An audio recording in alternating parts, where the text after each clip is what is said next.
అలెక్య బాగున్నావా? బాగున్నాను మేడం. ఏంటి మొన్న ఫంక్షన్కి పిలిస్తే రానేలేదు?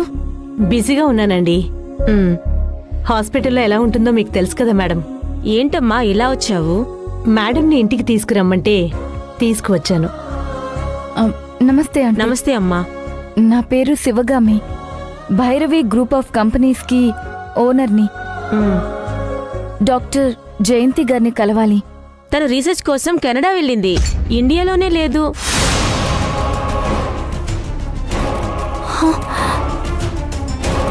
అదేంటి అలేఖ్య గారు, కెనడా నుంచి వచ్చారు కదా? నీకు తెలుసు కదా అలేఖ్య, అమ్మాయి కెనడాలో ఉందని. కావాలంటే కాల్ చేసి మాట్లాడు. లోపలికి రండి, కూర్చొని మాట్లాడుకుందాం. పర్వాలేదు మేడం.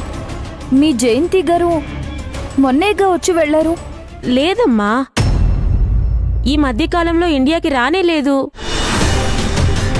నేను జయంతిని వీడియో కాల్లో చూడ్డం తప్ప డైరెక్ట్గా చూసి సంవత్సరం పైన అయింది.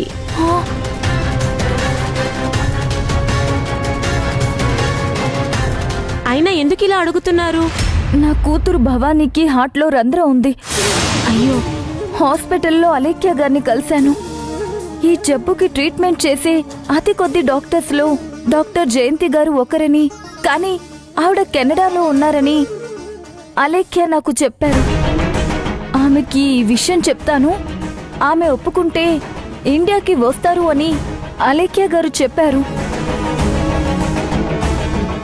అలేఖ్య గారు జయంతి గారికి ఫోన్ చేసినప్పుడు ఇండియాకి రావడానికి ఒప్పుకున్నారు. అలేఖ్య గారు నాకు ఆ విషయం చెప్పారు.